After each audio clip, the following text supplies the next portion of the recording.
Hello everyone, ನಮಸ್ಕಾರ. ಹೆಂಗಿದ್ದೀರಾ? Welcome to class number 7. ಪಟ ಪಟ ಪಟ ಅಂತ ಅಟೆಂಡೆನ್ಸ್ ಹಾಕ್ಬಿಡಿ. ಪ್ರೆಸೆಂಟ್ ಅಂತ ಸ್ಟಾರ್ಟ್ ಮಾಡ್ಬೋಣ. Okay, so welcome to class number 7. ಈ ಕ್ಲಾಸು ಆಲ್ರೆಡಿ ರೆಕಾರ್ಡ್ ಮಾಡಿದ್ದೆ ಒಂದ್ಸಲಿ. ಆಮೇಲೆ ಪ್ಲೇ ಬ್ಯಾಕ್ ಮಾಡಬೇಕಾದ್ರೆ ಎಡಿಟ್ ಎಲ್ಲ ಆದ್ಮೇಲೆ, ಕಂಪ್ಲೀಟ್ ಆದ್ಮೇಲೆ ಇನ್ನೇನು ಅಪ್ಲೋಡ್ ಮಾಡಬೇಕು. ಆವಾಗ ಪ್ಲೇ ಬ್ಯಾಕ್ ಮಾಡಬೇಕಾದ್ರೆ ನನಗೆ ಯಾಕೋ ಇಷ್ಟ ಆಗಿಲ್ಲ, ಇನ್ನೂ ನೀಟಾಗಿ ಎಕ್ಸ್ಪ್ಲೇನ್ ಮಾಡಬೇಕು ಅನಿಸ್ತು. ಅದಕ್ಕೆ ಇನ್ನೊಂದ್ಸರಿ ರೆಕಾರ್ಡ್ ಮಾಡ್ತಾ ಇದ್ದೀನಿ. ಅದಕ್ಕೆ ಈ ವಿಡಿಯೋ ಸ್ವಲ್ಪ ಲೇಟಾಗಿ ಬಂದಿರುತ್ತೆ. Sorry for that. And so let start. ಶುರು ಮಾಡೋಕ್ಕೆ ಮುಂಚೆ ನಮ್ಮ ಸಂಪ್ರದಾಯ ಪಾಲಿಸ್ಬಿಡೋಣ. Disclaimer. Okay, this video is created for educational and informational purpose only. I am not a SEBI registered adviser. Content shared here should not be considered as investment advice, stock recommendation, or financial guidance. Please consult SEBI registered financial advisor before making any investment decisions. Investments and security market are subject to market risk.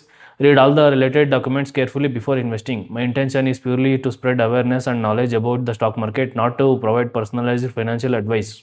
Damn. Rapper ಆಗ್ಬಿಡ್ತೀನಿ ನಾನು ಬೇಗ. Last class ಎಲ್ಲಿಗೆ ನಿಲ್ಸಿದ್ವಿ? Buying versus selling ನಿಲ್ಸಿದ್ವಿ, ಹೌದಾ? ಈ ಕ್ಲಾಸಲ್ಲಿ order type. ಆರ್ಡರ್ಸಲ್ಲಿ ನೀವು ಸ್ಟಾಕ್ ಮಾರ್ಕೆಟಲ್ಲಿ ಬೈ ಮಾಡೋಕೆ ಹೋದವಾಗ ಯಾವ ಥರ ಆರ್ಡರ್ಸ್ ಇರುತ್ತೆ, ಆರ್ಡರ್ ಟೈಪ್ಸ್ ಎಕ್ಸ್ಪ್ಲೇನ್ ಮಾಡ್ತೀನಿ.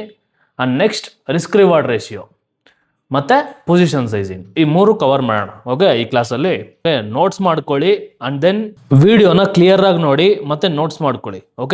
ಓಕೆ, ಶುರು ಮಾಡೋಣ. ಆರ್ಡರ್ ಟೈಪ್ಸು ನೋಡಿ, ನಾನು ಇದನ್ನೆಲ್ಲ ನೀಟಾಗಿ ಹೇಳ್ಕೊಡ್ತೀನಿ. ಬಟ್ ನೀವು ಇಷ್ಟನ್ನೇ ಕಲ್ತ್ಬಿಟ್ಟು ಹೋಗ್ಬಿಟ್ಟು ಟ್ರೇಡ್ ಮಾಡೋಕ್ಕೆ ಸ್ಟಾರ್ಟ್ ಮಾಡಿಬಿಡ್ಬೇಡಿ. ನಾನೇ ಹೇಳೋವರೆಗೂ, ನೀವು ನಿಮ್ಮ ಬ್ರೋಕರ್ ಅಕೌಂಟ್ ಇಲ್ಲ ಅಂದರೆ ನಾನೇ ಹೇಳೋವರೆಗೂ ತೆಗಿಲೇಬೇಡಿ ಬ್ರೋಕರ್ ಅಕೌಂಟು. ಓಕೆ, ಹೋಗಲೇಬೇಡಿ. ತಿಳ್ಕೊಳ್ಳಿ, ಜಸ್ಟ್ ತಿಳ್ಕೊಳ್ಳಿ ಅಷ್ಟೇ. ಥಿಯರಿ ತಿಳ್ಕೊಳ್ಳಿ. ನೀವು ಯಾವಾಗ ರೆಡಿ ಆಗಿರ್ತೀರಾ ಅಂತ ನಾನು ಹೇಳ್ತೀನಿ, ಆವಾಗ ಹೋಗಿ ಬ್ರೋಕರ್ ಅಕೌಂಟ್ ತೆಗೆದ್ಬಿಟ್ಟು ನೀವು ಓಪನ್ ಮಾಡೋದು. ಅಲ್ಲಿವರೆಗೂ ನೀವು ಅದ್ರ ಬಗ್ಗೆ ತಲೆನೇ ಕೆಡಿಸ್ಕೊಂಬೇಡಿ. ಸುಮಾರು ಜನ ಮೆಸೇಜ್ ಆಗ್ತೀರಿ, ಯಾವಾಗ ಸ್ಟಾರ್ಟ್ ಮಾಡಬೇಕು ಅಂತ. ನಾನು ಹೇಳೋವರೆಗೂ ಸ್ಟಾರ್ಟ್ ಮಾಡಲೇಬೇಡಿ. ₹1 ಹಾಕಕ್ಕೆ ಹೋಗಬೇಡಿ. ಓಕೆ, ನಾನು ಹೇಳ್ತೀನಿ ಯಾವಾಗ ಸ್ಟಾರ್ಟ್ ಮಾಡಬೇಕು ಅಂತ. ಜಸ್ಟ್ ಇವಾಗ ಕಲ್ಕೊಳ್ಳಿ, ಕಲಿತಾ ಇರಿ. ಮಾರ್ಕೆಟ್ ಆರ್ಡರ್ ಅಂದರೆ ಬೈ ಇಟ್ ರೈಟ್ ನೌ ಅಂತ. ಅಂದರೆ ನಿಮಗೆ ಸ್ಕ್ರೀನ್ ಮೇಲೆ ಯಾವ ಪ್ರೈಸಲ್ಲಿ ಕಾಣಿಸ್ತಾ ಇರುತ್ತೋ, ಫಾರ್ ಎಕ್ಸಾಂಪಲ್ ಈಗ ₹10.50, ₹10.50 ಓಡ್ತಾ ಇರುತ್ತೆ ಒಂದು ಸ್ಟಾಕು ಅಂತ ಇಟ್ಕೊಳ್ಳೋಣ, ಸರಿನಾ? ₹10.50 ಓಡ್ತಾ ಇರುತ್ತೆ. ನಿಮ್ಗೆ ಏನನ್ಸುತ್ತೆ, ಹೌದಪ್ಪ ₹10.50 ಒಳ್ಳೆ ರೇಟು, ನಾನು ಟಕ್ ಅಂತ ಅವಾಗಲೇ ತೊಗೊಬೇಕಂದ್ರೆ ಮಾರ್ಕೆಟ್ ಆರ್ಡರಲ್ಲಿ ಎಕ್ಸಿಕ್ಯೂಟ್ ಮಾಡಬೇಕು. ಹೋಗಿ ಆ ಸ್ಟಾಕ್ನ ವಾಚ್ ಲಿಸ್ಟ್ಗೆ ಹಾಕ್ಕೊಂಡ್ಬಿಟ್ಟು ಅದ್ರ ಮೇಲೆ ಬೈ ಅಂತ ಕೊಟ್ಟರೆ ಬರುತ್ತೆ ಯಾವ ಥರ ಆರ್ಡರ್ ಪ್ಲೇಸ್ ಮಾಡಬೇಕು. ಮಾರ್ಕೆಟ್ ಆರ್ಡರ್ ಪ್ಲೇಸ್ ಮಾಡಬೇಕಾ, ಲಿಮಿಟ್ ಆರ್ಡರ್ ಪ್ಲೇಸ್ ಮಾಡಬೇಕಾ, ಅಥವಾ ಸ್ಟಾಪ್ ಲಾಸ್ ಆರ್ಡರ್ ಪ್ಲೇಸ್ ಮಾಡಬೇಕಂತ ಆಪ್ಷನ್ಸ್ ತೋರಿಸುತ್ತೆ.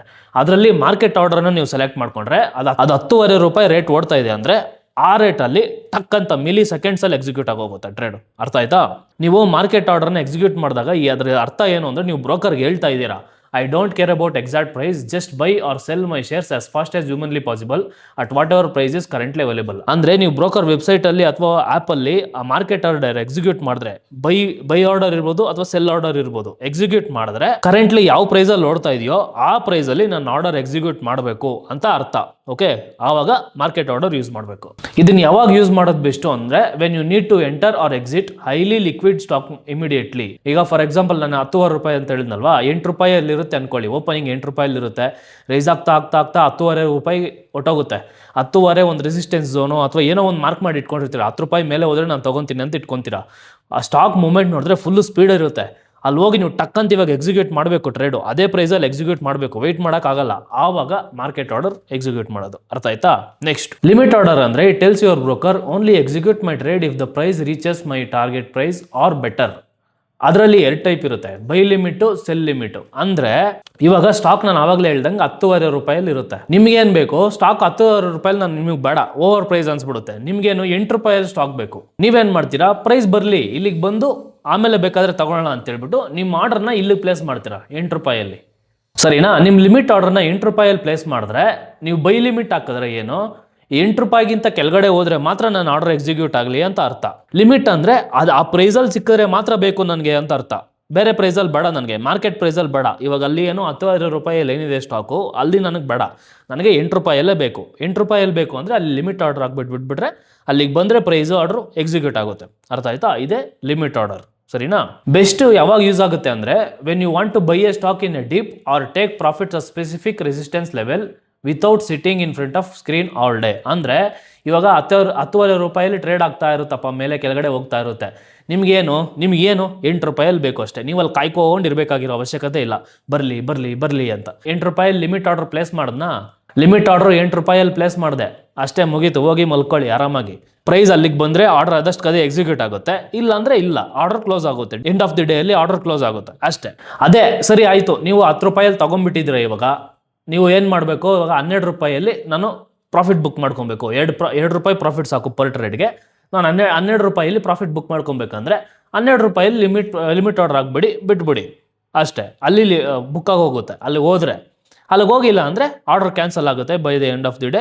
ಲಿಮಿಟ್ ಆರ್ಡರು ಮತ್ತು ಮಾರ್ಕೆಟ್ ಆರ್ಡರ್ಗಿಂತ the most important order type of order ಇದು stop loss order. Okay, stop loss is very very important. Stop loss ನೀವು ಟ್ರೇಡ್ಗೆ ಎಂಟರ್ ಆಗಿದ ತಕ್ಷಣ ವಿತಿನ್ ಫ್ಯೂ ಸೆಕೆಂಡ್ಸ್ ನೀವು ಸ್ಟಾಪ್ ಲಾಸ್ ಪ್ಲೇಸ್ ಮಾಡಿಬಿಡ್ಬೇಕು. ಸ್ಟಾಪ್ ಲಾಸ್ ಇಲ್ಲದೆ ಯಾವತ್ತೂ ಟ್ರೇಡ್ ಮಾಡಕ್ಕೆ ಹೋಗ್ಬೇಡಿ. ಹೆಲ್ಮೆಟ್ ಇಲ್ಲದೆ ಗಾಡಿ ಓಡಿಸೋದು ಎಷ್ಟು ರಿಸ್ಕೋ, ಸ್ಟಾಪ್ ಲಾಸ್ ಇಲ್ಲದೆ ಟ್ರೇಡ್ ಮಾಡೋದು ಅಷ್ಟೇ ರಿಸ್ಕು. ಯಾವಾಗ ಏನು ಬೇಕಾದರೂ ಆಗ್ಬೋದು, ಎಲ್ಲಾದರೂ ಬಿದ್ದೋಗ್ಬಿಡ್ಬೋದು, ತಲೆ ಹೊಡೆದೋಗ್ಬಿಡ್ಬೋದು, ಶಿವ ಅನ್ಬಿಡ್ಬೋದು. ಹಂಗೆ ಸ್ಟಾಪ್ ಲಾಸ್ ಇಲ್ಲದೆ ಟ್ರೇಡ್ ಮಾಡಿದ್ರೆ ಯಾವಾಗ ಬೇಕಾದರೂ ಪ್ರೈಸ್ ಡ್ರಾಪ್ ಆಗ್ಬೋದು, ನಿಮಗೆ ಗೂಟ ಬೀಳ್ಬೋದು.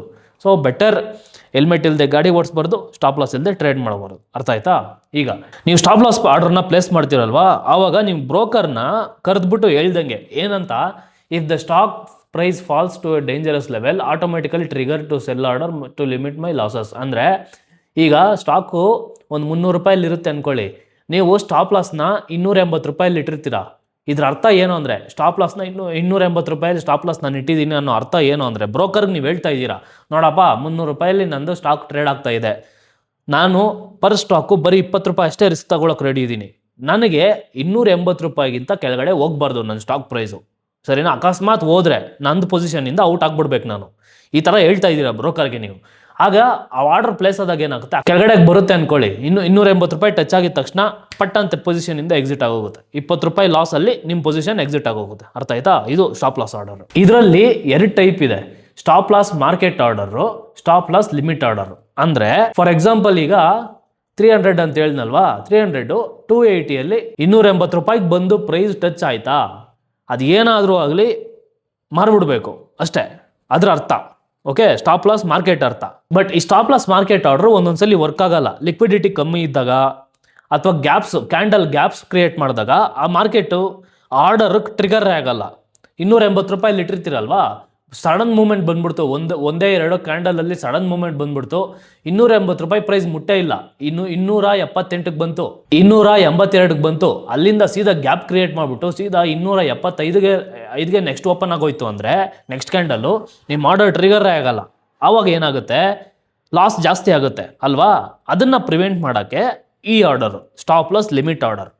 ಇದ್ರ ಕೆಲಸ ಏನು, 300 ರೂಪಾಯಲ್ಲಿ ನಿಮ್ಮ ಸ್ಟಾಕ್ ಟ್ರೇಡ್ ಆಗ್ತಾ ಇರುತ್ತಲ್ವಾ, 300 ರೂಪಾಯಲ್ಲಿ ಟ್ರೇಡ್ ಆಗ್ತಾ ಇರುತ್ತೆ, 280 ರೂಪಾಯಲ್ಲಿ ನೀವೆಲ್ಲ ಎಕ್ಸಿಟ್ ಆಗಬೇಕು ಅಂತ ಮೈಂಡಲ್ಲಿ ಇಟ್ಕೊತೀರಾ. ಓಕೆ, 280 ರೂಪಾಯಲ್ಲಿ ಎಕ್ಸಿಟ್ ಆಗಬೇಕು. ನೀವೇನು ಮಾಡ್ತೀರಾ, 280 ರೂಪಾಯಲ್ಲೇ ಇಡಲ್ಲ, ಸ್ಟಾಪ್ ಲಾಸ್ ಮಾರ್ಕೆಟ್ ಆರ್ಡರಲ್ಲಿ ಇಟ್ಟಂಗೆ, SLM ಆರ್ಡರಲ್ಲಿ ಇಟ್ಟಂಗೆ 280 ರೂಪಾಯಲ್ಲೇ ಸ್ಟಾಪ್ ಲಾಸ್ ಇಡಲ್ಲ. ಇದರಲ್ಲಿ 2 ಥರ ಇರುತ್ತೆ, trigger price, execute price. Trigger ಪ್ರೈಸ್ನ ಬಂದು 282 ರೂಪಾಯಿಗೆ ಟ್ರಿಗರ್ ಪ್ರೈಸ್ ಇಟ್ಟಿರ್ತೀರಾ, ಸರಿನಾ? ಅಂದರೆ ಪ್ರೈಸ್ ಇಲ್ಲಿಗೆ ಬಂದರೆ ನನ್ನ ಆರ್ಡರ್ ಟ್ರಿಗರ್ ಆಗಬೇಕು. ಈ ಥರ ಸ್ಟಾಪ್ ಲಾಸ್ ಲಿಮಿಟ್ ಆರ್ಡರ್ನ ಇಡಬೇಕಾದ್ರೆ ನೀವು 2 ಪ್ರೈಸ್ನ ಅಲ್ಲಿ ಆಗಬೇಕು. ಆರ್ಡರಲ್ಲಿ ಎರಡು ಬಾಕ್ಸ್ ಇರುತ್ತೆ, ಸರಿನಾ? 2 ಬಾಕ್ಸಲ್ಲಿ 2 ಪ್ರೈಸ್ನ ಸ್ಪೆಸಿಫೈ ಮಾಡಬೇಕು. ಟ್ರಿಗರ್ ಪ್ರೈಸು ಮತ್ತು ಲಿಮಿಟ್ ಪ್ರೈಸ್ನ ಎರಡನ್ನ ಸ್ಪೆಸಿಫೈ ಮಾಡಿದ್ಮೇಲೆ, ಟ್ರಿಗರ್ ಪ್ರೈಸ್ ಅಂದರೆ ಏನು, ಇಲ್ಲಿಗೆ 282 ರೂಪಾಯಿಗೆ ಬಂದಮೇಲೆ ನನ್ನ ಆರ್ಡರು ಟ್ರಿಗರ್ ಆಗಬೇಕು ಅಂತ. ಟ್ರಿಗರ್ ಅಂದರೆ ಏನು, ಅಲರ್ಟ್ ಆಗಬೇಕು ಅಂತ, ಸರಿನಾ? ಲಿಮಿಟ್ ಪ್ರೈಸ್ ಅಂದರೆ 278 ರೂಪಾಯಿ ಒಳಗಡೆ ನನ್ನ ಆರ್ಡರ್ ಎಕ್ಸಿಕ್ಯೂಟ್ ಆಗಿಬಿಡ್ಬೇಕು ಅಂತ, ಸರಿನಾ? ಅದ್ರ ಕೆಳಗಡೆ ಬರಬಾರ್ದು. 282ರಿಂದ 278 ಒಳಗಡೆ ನನ್ನ ಆರ್ಡರ್ ಎಕ್ಸಿಕ್ಯೂಟ್ ಆಗಬೇಕು. ಅದು ಎಷ್ಟರಲ್ಲಾದರೂ ಆಗ್ಬೋದು, 279ರಲ್ಲಾದರೂ ಎಕ್ಸಿಕ್ಯೂಟ್ ಆಗ್ಬೋದು, 280ರಲ್ಲಾದರೂ ಎಕ್ಸಿಕ್ಯೂಟ್ ಆಗ್ಬೋದು, 281ರಲ್ಲಾದರೂ ಎಕ್ಸಿಕ್ಯೂಟ್ ಆಗ್ಬೋದು. ಅರ್ಥ ಆಯ್ತಾ? ಬಫರ್, ಇಷ್ಟು ಏರಿಯಾ ಬಫರ್ ಅಂತಿರುತ್ತೆ, ಆ ಬಫರ್ ಒಳಗಡೆ ಆರ್ಡರ್ ಎಕ್ಸಿಕ್ಯೂಟ್ ಆಗೋಗುತ್ತೆ. ಅರ್ಥ ಆಯ್ತಾ? ಇದೇ stop loss limit order. Okay, ಇದನ್ನು ಅರ್ಥ ಆಗಿಲ್ಲ ಅಂದರೆ ಇನ್ನೊಂದ್ಸಲಿ ನೀಟಾಗಿ ಕೇಳಿಸ್ಕೊಳ್ಳಿ, ಅರ್ಥ ಆಗೋಗುತ್ತೆ. ನಾನು ಮುಂದೆ ಬರ್ತಾ ಪ್ರಾಕ್ಟಿಕಲ್ ಎಕ್ಸಾಂಪಲ್ ಕೊಡ್ತೀನಲ್ವಾ, ಅವಾಗ ನಿಮಗೆಲ್ಲ ಅರ್ಥ ಆಗೋಗುತ್ತೆ.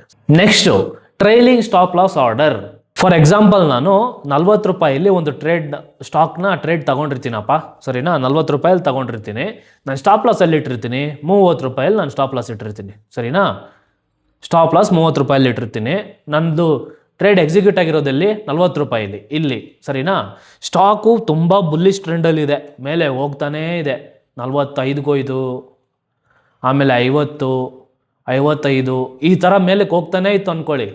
ಈಗ ನಾನು ನೋಡಿದಾಗ ಆ ಪ್ರೈಸ್ ಆಕ್ಷನ್ ನೋಡಿದಾಗ ನನಗೇನು ಅನಿಸುತ್ತೆ, ಇದು 55ಗೆ ನಿಲ್ಲಲ್ಲ, ಪಕ್ಕ ಹೋಗುತ್ತೆ, 60 70ವರೆಗೂ ಹೋಗುತ್ತೆ.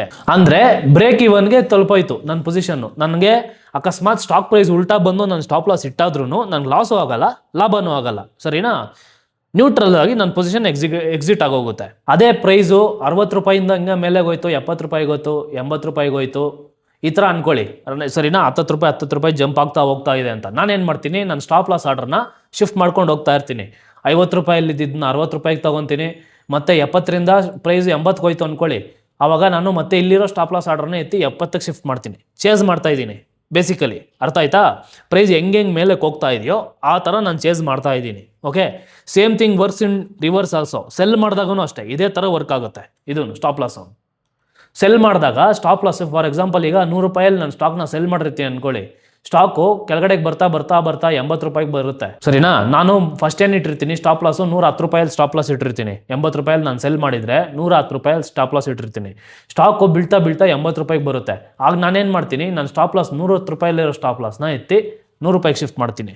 ಹಂಗೆ ಬಿತ್ತು, ಇನ್ನೂ ಕಂಟಿನ್ಯೂ ಆಯಿತು, ಫಾಲ್ ಇನ್ನೂ ಕಂಟಿನ್ಯೂ ಆಗಿಬಿಟ್ಟು 60 ರೂಪಾಯಿಗೆ ಬಂದ್ಬಿಡ್ತು. ನಾನೇನು ಮಾಡ್ತೀನಿ, 100 ರೂಪಾಯಲ್ಲಿರೋ ಸ್ಟಾಪ್ ಲಾಸ್ನ ತೆಗೆದು 80 ರೂಪಾಯಿಗೆ ಶಿಫ್ಟ್ ಮಾಡ್ತೀನಿ, 20 ರೂಪಾಯಿ ಲಾಭ, ಅರ್ಥ ಆಯ್ತಾ? ಹಂಗೆ ಕೆಳಗಡೆಗೆ ಬಂತು, ಇನ್ನೂ ಮೊಮೆಂಟಮ್ ಹಂಗೆ ಆಯಿತು, 40 ರೂಪಾಯಿಗೆ ಬಂದ್ಬಿಡ್ತು. ಆವಾಗ ನಾನೇನು ಮಾಡ್ತೀನಿ, ಸ್ಟಾಪ್ ಲಾಸು 80 ರೂಪಾಯಲ್ಲಿ ಇದೆಯಲ್ವ ನಂದು, ತೆಗೆದುಬಿಟ್ಟು 60 ರೂಪಾಯಿಗೆ ಶಿಫ್ಟ್ ಮಾಡ್ತೀನಿ. ಅವಾಗ ನನಗೆ ಲಾಭ ಎಷ್ಟು? 40 ರೂಪಾಯಿ.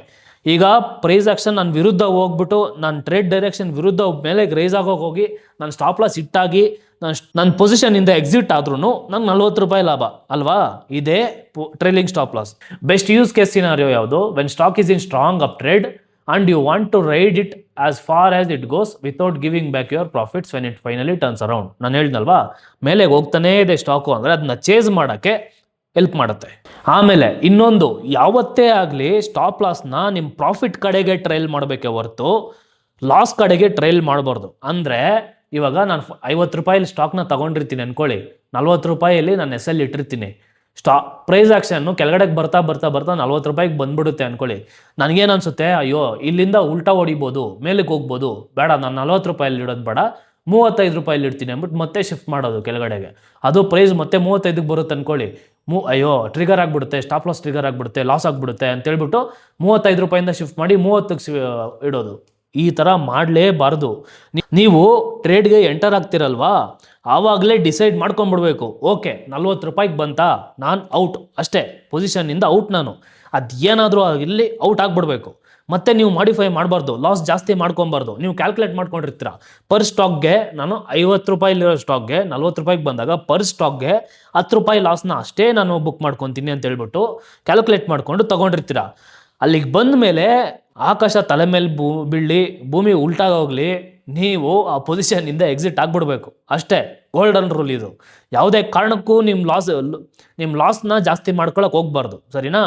ಸ್ಟಾಪ್ ಲಾಸ್ನ ಯಾವತ್ತೂ ಅಷ್ಟೇ ಪ್ರಾಫಿಟ್ ಕಡೆಗೆ ಟ್ರೈಲ್ ಮಾಡಬೇಕು, ಲಾಸ್ ಕಡೆಗೆ ಟ್ರೈಲ್ ಮಾಡೋಕ್ಕೆ ಹೋಗ್ಬಾರ್ದು. ಬಿಗ್ಗೆಸ್ಟ್ ಡಿಸಾಸ್ಟರ್ ಇದು. ನೀವು ಎಷ್ಟು ಕ್ಯಾಲ್ಕುಲೇಟ್ ಮಾಡ್ಕೊಂಡಿರ್ತೀರ ರಿಸ್ಕು ಪರ್ ಟ್ರೇಡ್ಗೆ ಜಾಸ್ತಿ ಆಗೋಗುತ್ತೆ ಆ ಥರ ಮಾಡೋಕ್ಕೆ ಹೋದರೆ, ಸರಿನಾ? ಗೋಲ್ಡನ್ ರೂಲ್ ಇದು ಸ್ಟಾಪ್ ಲಾಸ್ದು. ಈಗ ರಿಸ್ಕ್ ರಿವಾರ್ಡ್ ರೇಷಿಯೋ, ಇದು ತುಂಬ ಅಂದರೆ ತುಂಬ ಇಂಪಾರ್ಟೆಂಟು ಟ್ರೇಡಿಂಗಲ್ಲಿ. ರಿಸ್ಕ್ ರಿವಾರ್ಡ್ ರೇಷಿಯೋ ಇಲ್ಲ ಅಂದರೆ ಎಷ್ಟೋ ಜನ ಈ ರಿಸ್ಕ್ ರಿವಾರ್ಡ್ ರೇಷಿಯೋನ ಕರೆಕ್ಟಾಗಿ ಫಾಲೋ ಮಾಡದೆ ಟ್ರೇಡಿಂಗ್ ಅಕೌಂಟ್ಗಳನ್ನ ಝೀರೋ ಮಾಡ್ಕೊತಾರೆ, ಕಂಟಿನ್ಯೂಸ್ ಆಗಿ ಝೀರೋ ಮಾಡ್ಕೊತಾರೆ. ಎಷ್ಟೋ ಉದಾಹರಣೆಗಳಿದೆ ನಮ್ಮ ಕಣ್ಮುಂದೆ. ಸೊ ಇದನ್ನ ಕರೆಕ್ಟಾಗಿ ಕಲ್ಕೊಳ್ಳಿ. ರಿಸ್ಕ್ ರಿವಾರ್ಡ್ ರೇಷಿಯೋನ ಕರೆಕ್ಟಾಗಿ ಕಲ್ತ್ಬಿಟ್ರೆ ನಿಮ್ಮ ಲಾಸಸ್ನ ಎಷ್ಟೋ ಕಂಟ್ರೋಲ್ ಮಾಡ್ಬೋದು. ಓಕೆ, ಅರ್ಥ ಆಯ್ತಾ? ಜಾಸ್ತಿ ಇಂಪಾರ್ಟೆಂಟ್ ಟಾಪಿಕ್ ಇದು, ಕರೆಕ್ಟಾಗಿ ಕೇಳಿಸ್ಕೊಳ್ಳಿ. ಒಂದು ಟ್ರೇಡಲ್ಲಿ ಫಾರ್ ಎಕ್ಸಾಂಪಲ್ 50,000 ಪ್ರಾಫಿಟ್ಗೆ ಟಾರ್ಗೆಟ್ ಇಟ್ಟಿರ್ತೀರಲ್ವಾ, 50,000 ಪ್ರಾಫಿಟ್ನ ಅಚೀವ್ ಮಾಡೋಕ್ಕೆ ಸ್ಟಾಪ್ ಲಾಸ್ ಇಡಬೇಕಲ್ವಾ? ಎಂಟರ್ ಆದಮೇಲೆ ಸ್ಟಾಪ್ ಲಾಸ್ ಇಡಬೇಕಲ್ವಾ? ಸ್ಟಾಪ್ ಲಾಸ್ಗೆ ಎಷ್ಟು ಅಮೌಂಟ್ನ ಕೊಡ್ತಾ ಇದ್ದೀರಾ ನೀವು? 50,000 ಪ್ರಾಫಿಟ್ ಟಾರ್ಗೆಟ್ನ ಅಚೀವ್ ಮಾಡೋಕ್ಕೆ ಸ್ಟಾಪ್ ಲಾಸು ಎಷ್ಟು ಇಡ್ತಾ ಇದ್ದೀರಾ? 10,000 ಇಡ್ತಾ ಇದ್ದೀರಾ, 15,000 ಇಡ್ತಾ ಇದ್ದೀರಾ, 20,000 ಇಡ್ತಿದ್ದೀರಾ? ಅದೇ ರಿಸ್ಕು, ಸರಿನಾ? ಅವೆರಡರ ಮಧ್ಯೆ ರೇಷಿಯೋ ಇದೆಯಲ್ವಾ, ಅದೇ ರಿಸ್ಕ್ ರಿವಾರ್ಡ್ ರೇಷಿಯೋ. 50,000 ಅಚೀವ್ ಮಾಡೋಕ್ಕೆ ನೀವು 25,000 ಸ್ಟಾಪ್ ಲಾಸ್ ಇಟ್ಟಿದ್ರೆ ಅದ್ರದ್ದು ರಿಸ್ಕ್ ರಿವಾರ್ಡ್ ರೇಷಿಯೋ ಎಷ್ಟು? 1:2. ನೀವು ಕಳ್ಕೊಂಡ್ರೆ 25,000, ಬಂದರೆ 50,000 ಅಲ್ವಾ? ಇದನ್ನು ಯಾವ ಥರ ಕ್ಯಾಲ್ಕುಲೇಟ್ ಮಾಡೋದು? ಫಸ್ಟು ಎಂಟ್ರಿ ಪ್ರೈಸು, ನೀವು ಎಲ್ಲಿ ತಗೊತಿರೋ ಸ್ಟಾಕ್ದು ಆ ಪ್ರೈಸು, ಸರಿನಾ? ನೆಕ್ಸ್ಟು ಸ್ಟಾಪ್ ಲಾಸು, ಎಲ್ಲಿ ಸ್ಟಾಪ್ ಲಾಸ್ ಇಟ್ಟಿರ್ತೀರಾ ಇದ್ರ ಕೆಳಗಡೆಗಿಂತ ಜಾಸ್ತಿ ನನಗೆ ಲಾಸ್ ಆಗಬಾರ್ದು. 10 ರೂಪಾಯಿ ಅಂತ ಇಟ್ಟಿರ್ತೀರ ಅನ್ಕೊಳ್ಳಿ ಸ್ಟಾಪ್ ಲಾಸು, 10 ರೂಪಾಯಿಗಿಂತ ಜಾಸ್ತಿ ನನಗೆ ಲಾಸ್ ಆಗಬಾರ್ದು ಅಂತ ಡಿಸೈಡ್ ಮಾಡಿಬಿಟ್ಟು ಸ್ಟಾಪ್ ಲಾಸ್ ಇಡ್ತೀರಲ್ವಾ, ಅದು stop loss. Next target price, target ಎಷ್ಟು? ₹50 ನಾನು ತಗೊಂಡೆ, ₹50 ತಗೊಂಡ್ಮೇಲೆ ಟಾರ್ಗೆಟ್ ಎಷ್ಟು? ₹70 ಅಂತ ಇಟ್ಕೊಳ್ಳೋಣ, ₹20 ಟಾರ್ಗೆಟು, ಸರಿನಾ? ನನ್ನ ಸ್ಟಾಪ್ ಲಾಸ್ ಎಷ್ಟು? ₹40. ಓಕೆ, ಇದು ನನ್ನ ಎಂಟ್ರಿ ಪ್ರೈಸು, ಇದು ನನ್ನ ಸ್ಟಾಪ್ ಲಾಸು, ಇದು ನನ್ನ ಟಾರ್ಗೆಟು, ಸರಿನಾ?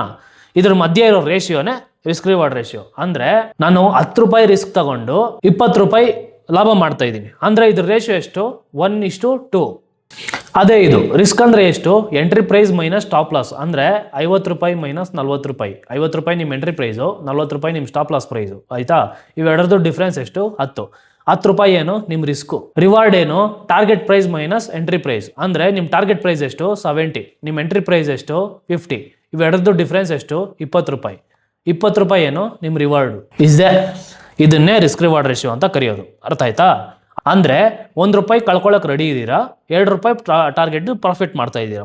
ನೀವು ನಿಮ್ಮ ಫ್ರೆಂಡ್ ಹತ್ರ ಹೋಗಿ ಈ ಥರ ಹೇಳ್ತೀರಾ, ಇದನ್ನು ಅರ್ಥ ಆಗಲಿ ಅಂತ ನಾನು ಈ ಥರ ಹೇಳ್ತಾ ಇದ್ದೀನಿ ಅಷ್ಟೇ. ಫ್ರೆಂಡ್ ಹತ್ರ ಹೋಗ್ಬಿಟ್ಟು, ಸರಿನೋ ನಿನ್ನ ಕಾಯಿನ್ ಟಾಸ್ ಮಾಡು, ಟೈಲ್ಸ್ ಬಿದ್ದರೆ ನಾನು ನಿನ್ನ ₹100 ಕೊಡ್ತೀನಿ, ಹೆಡ್ಸ್ ಬಿದ್ದರೆ ನೀನು ನನಗೆ ₹200 ಕೊಡು. ಇದ್ರದ್ದು ರಿಸ್ಕ್ ರಿವಾರ್ಡ್ ರೇಷಿಯೋ ಎಷ್ಟು? ನೀವು ಸೋತ್ರೆ ನಿಮ್ಮ ಹತ್ರ ಇಂದ ₹100 ಹೊಟ್ಟೋಗುತ್ತೆ, ನೀವು ಗೆದ್ದರೆ ₹200 ಬರುತ್ತೆ. 1:2 ಅಲ್ವಾ ರಿಸ್ಕ್ ರಿವಾರ್ಡ್ ರೇಷಿಯೋ? ನೀವು ಬರೀ 4 ಸಲ ಅಷ್ಟೇ ನಿಮ್ಮ ಕರೆಕ್ಟ್ ಆಗಿರುತ್ತೆ, ಸರಿನಾ? 10 ಸಲ ಟಾಸ್ ಮಾಡಿದಾಗ 4 ಸಲ ಅಷ್ಟೇ ಕರೆಕ್ಟ್ ಆಗಿರುತ್ತೆ ನಿಮ್ಮದು. 6 ಟೈಮ್ಸ್ ರಾಂಗ್ ಆಗುತ್ತೆ, 6 ಸಲ ರಾಂಗ್ ಆಗುತ್ತೆ. ವಿನ್ ರೇಟ್ ಎಷ್ಟು? 40%. ಆದರೂ ನಿಮ್ಗೆ ಪ್ರಾಫಿಟ್ ಆಗುತ್ತೆ. ಹೆಂಗೆ ಗೊತ್ತಾ? ನೀವು 6 ಸಲ ಲಾಸ್ ಮಾಡಿಕೊಂಡ್ರೆ ₹600 ಆಯಿತಾ? ನೀನು ಮಿಕ್ಕಿದ 4 ಸಲ ಗೆದ್ದಿರ್ತೀರಲ್ಲ, ಅದರಲ್ಲಿ ಎಷ್ಟು ಬಂತು? ₹800 ಬಂತು, ಸರಿನಾ? ₹800 ₹600 ತೆಗೆದುಬಿಟ್ರೆ ಎಷ್ಟು? ₹200. ₹200 ನಿಮ್ಗೆ ಲಾಭ. ನೀವು ಎಷ್ಟೇ ಕೆಟ್ಟದಾಗ ಗೆಸ್ ಮಾಡಿದ್ರು, ಬರೀ 4 ಸಲ ಅಷ್ಟೇ ಗೆಸ್ಸು ಕರೆಕ್ಟ್ ಆಗಿದ್ರು ₹200 ಲಾಭ ಆಯಿತು, ಸರಿನಾ? ಇದು magic of risk reward ratio. 1:2 risk reward ratio ಇದ್ದರೆ ಇದು ಮ್ಯಾಜಿಕ್ಕು. ನೀವು ಯಾವತ್ತೇ ಆಗಲಿ ಟ್ರೇಡ್ಸ್ಗೆ 1:2 ರಿಸ್ಕ್ ರಿವಾರ್ಡ್ ರೇಷಿಯೋಗಿಂತ ಮೇಲೇ ಟಾರ್ಗೆಟ್ ಮಾಡಬೇಕು, ಆಯಿತಾ? ಇದನ್ನ ಕರೆಕ್ಟಾಗಿ ನೆನ್ಪಿಟ್ಕೊಳ್ಳಿ. 1:1ಗೆ ಎಲ್ಲ ಟ್ರೇಡ್ ತಗೊಳಕ್ಕೆ ಹೋಗಬಾರ್ದು, ಸರಿನಾ? ನಿಮ್ಮ ಟಾರ್ಗೆಟ್ ಯಾವತ್ತಿದ್ರೂ 1:2 ಆ್ಯಂಡ್ ಎಬೋವ್ ಇರಬೇಕು, ಓಕೆ? ಆವಾಗಲೇ ಪ್ರಾಫಿಟಬಲ್ ಆಗೋಕ್ಕಾಗೋದು. 1:2ಗಿಂತ ಕೆಳಗಡೆ ಇದ್ದರೆ ಕಂಟಿನ್ಯೂಸ್ ಆಗಿ 4-5 ಟ್ರೇಡು ನೀವೇನಾದರೂ ಸ್ಟಾಪ್ ಲಾಸ್ ಇಟ್ಟಾದರೆ ನಿಮಗೆ ಲಾಸ್ ಆಗುತ್ತೆ, ಲಾಭ ಆಗಲ್ಲ. 1:2 ಇದ್ದರೆ ಏನಾಗುತ್ತೆ ಅಂದರೆ, ನೀವು 10 ಸಲ ಟ್ರೇಡ್ ತೊಗೊಂಡು 4 ಸಲ ಸರಿ ಆದ್ರೂ ನೀವು ಪ್ರಾಫಿಟಲ್ಲೇ ಇರ್ತೀರ. ಅರ್ಥ ಆಯ್ತಾ? ನೀವು ರಿಸ್ಕ್ ರಿವಾರ್ಡ್ ರೇಷಿಯೋ ಯಾವ ಥರ ಇಟ್ಕೊಂಡು ಎಷ್ಟು ಸಲ ವಿನ್ ಆದರೆ ನಿಮ್ಮ ಸ್ಟ್ರಾಟಜಿಯಲ್ಲಿ ಯಾವ ಥರ ರಿಸ್ಕ್ ರಿವಾರ್ಡ್ ರೇಷಿಯೋನ ಡಿಸೈಡ್ ಮಾಡಬೇಕು ಅಂತ ಜಾಸ್ತಿ ಇಂಪಾರ್ಟೆಂಟ್ ಆಗುತ್ತೆ. ಫಾರ್ ಎಕ್ಸಾಂಪಲ್, ನಿಮ್ಮ ಸ್ಟ್ರಾಟಜಿಯಲ್ಲಿ 1:1 ರಿಸ್ಕ್ ರಿವಾರ್ಡ್ ರೇಷಿಯೋ ಇತ್ತು ಅಂದ್ಕೊಳ್ಳಿ, ಆಯಿತಾ?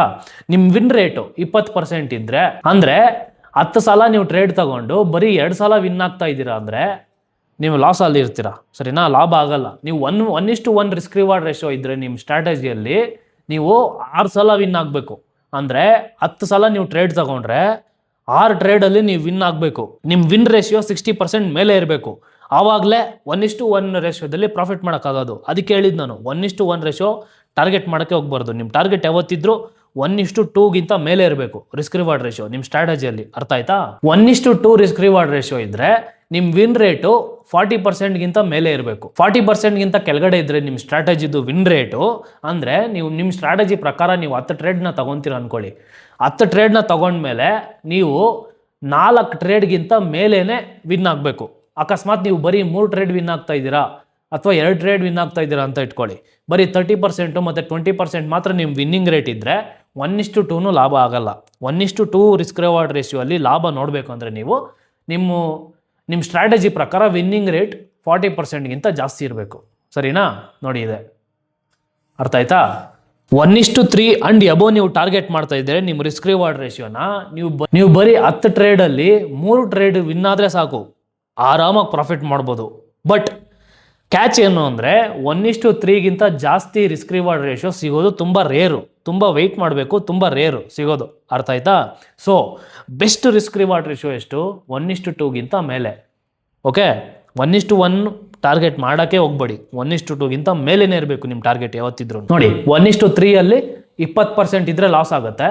ನಿಮ್ಮ ಅಕ್ಯುರೇಸಿ 30%ಗಿಂತ ಮೇಲೆ ಇದ್ದರೆ, ಅಂದರೆ 10 ಟ್ರೇಡ್ ತಗೊಂಡ್ರೆ 3 ಟ್ರೇಡ್ಗಿಂತ ಜಾಸ್ತಿ ನೀವು ವಿನ್ ರೇಟ್ ಇದೆ ಅಂದರೆ, 10 ಟ್ರೇಡಲ್ಲಿ 3 ಟ್ರೇಡ್ ಮಾತ್ರ ನೀವು ವಿನ್ ಆಗ್ತಾ ಇದ್ದೀರಾ ಅಂದರೆ ನಿಮ್ಮ ರಿಸ್ಕ್ ರಿವಾರ್ಡ್ ರೇಷಿಯೋ 1:3ಗಿಂತ ಜಾಸ್ತಿ ಇದೆ ಅಂದರೆ ನೀವು ಪ್ರಾಫಿಟಬಲ್ ಆಗ್ತೀರಾ at the end of the day. ಅರ್ಥ ಆಯ್ತಾ?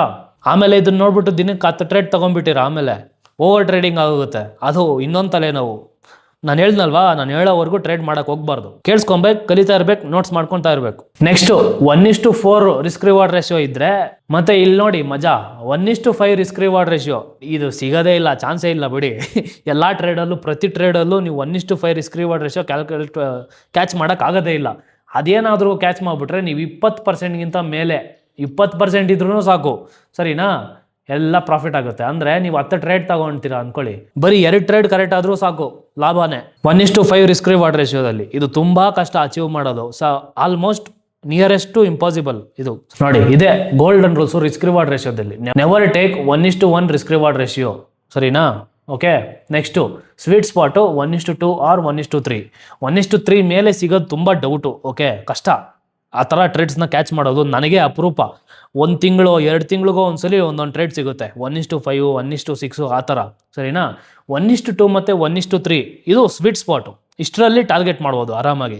ಸ್ಟ್ರಾಟಜಿ ಡೆವಲಪ್ ಮಾಡಿಬಿಟ್ಟು ನಿಮ್ಮ ಸ್ಟ್ರಾಟಜಿ ಪ್ರಕಾರ 1:2 ಮತ್ತು 1:3 ರಿಸ್ಕ್ ರಿವಾರ್ಡ್ ರೇಷಿಯೋ ಬರಬೇಕು. ಯಾವ ಥರ ಡೆವಲಪ್ ಮಾಡೋದು ಸ್ಟ್ರಾಟಜಿ ಮುಂದೆ ಹೇಳ್ತಾ ಹೋಗ್ತೀನಿ, ಅರ್ಥ ಮಾಡ್ಕೊಳ್ಳಿ. ಈಗ 1:2 ಮತ್ತು 1:3 ಬಂದು ಸ್ವೀಟ್ ಸ್ಪಾಟು, ಇಷ್ಟು ಸಾಕು. Next position ಸೈಜಿಂಗು.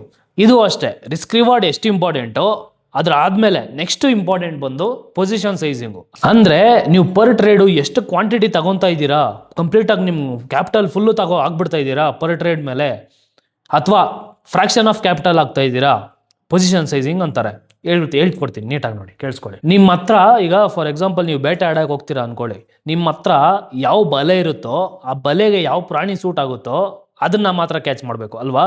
ಮೊಲನ ಹಿಡಿಯೋಕ್ಕಾಗೋ ಬಲೆಯಲ್ಲಿ ಮೊಲನ ಮಾತ್ರ ಕ್ಯಾಚ್ ಮಾಡಬೇಕು. ಮೊಲನ ಹಿಡಿಯೋಕ್ಕಾಗೋ ಬಲೆನ ಎತ್ಕೊಂಡೋಗಿ ಆನೆನ ಹಿಡಿಯೋಕೆ ಹೋದ್ರೆ ಏನಾಗುತ್ತೆ, ಆನೆ ಕರೆದ್ಬಿಟ್ಟು ಸರಿಯಾಗಿ ಇಟ್ಟು ಕಳಿಸುತ್ತೆ ಅಲ್ವಾ. ಅದೇ ಥರ ನೀವು ಟ್ರೇಡ್ ತಗೊಬೇಕಾದ್ರೆ ನಿಮ್ಮ ರಿಸ್ಕ್ ಎಷ್ಟಿರುತ್ತೆ ಅದನ್ನ ಕ್ಯಾಲ್ಕುಲೇಟ್ ಮಾಡಿಕೊಂಡು ಅಷ್ಟು ಮಾತ್ರ ಕ್ವಾಂಟಿಟಿನ ತಗೊಬೇಕು. ದುಡ್ಡು ಇದೆಯಲ್ಲ ಅಕೌಂಟ್ ಅಲ್ಲಿ ಅಂತ ಹೇಳ್ಬಿಟ್ಟು ನಿಮ್ಮ ರಿಸ್ಕ್ಗೆ ಬಿಯಾಂಡ್ ಹೋಗ್ಬಾರ್ದು. ನಿಮ್ಮ ರಿಸ್ಕ್ ನ ಬಿಟ್ಟು ಅದಕ್ಕಿಂತ ಜಾಸ್ತಿ ಪೊಸಿಷನ್ ಸೈಜ್ ತಗೊಳಕ್ ಹೋಗ್ಬಾರ್ದು, ಸರಿನಾ. ಯಾವ ತರ ಕ್ಯಾಲ್ಕುಲೇಟ್ ಮಾಡ್ಕೊಬೇಕು ಪೊಸಿಷನ್ ಸೈಜಿಂಗ್ ನ ನೋಡಿ ಹೇಳ್ತೀನಿ. ಬಿಗಿನರ್ಸ್ ಮಾಡೋ ತಪ್ಪು ಏನ್ ಮಾಡ್ತಾರೆ ಗೊತ್ತಾ, ನಾನು ಹೇಳ್ದಂಗೆ ಅವ್ರು ಏನ್ ಮಾಡ್ತಾರೆ, ಅವ್ರ ಅಕೌಂಟ್ ಅಲ್ಲಿ ಎಷ್ಟು ದುಡ್ಡು ಇದೆಯೋ ಅದ್ರ ಬೇಸಿಸ್ ಮೇಲೆ ಪೊಸಿಷನ್ ಸೈಜಿಂಗ್ ತಗೊಂತಾರೆ.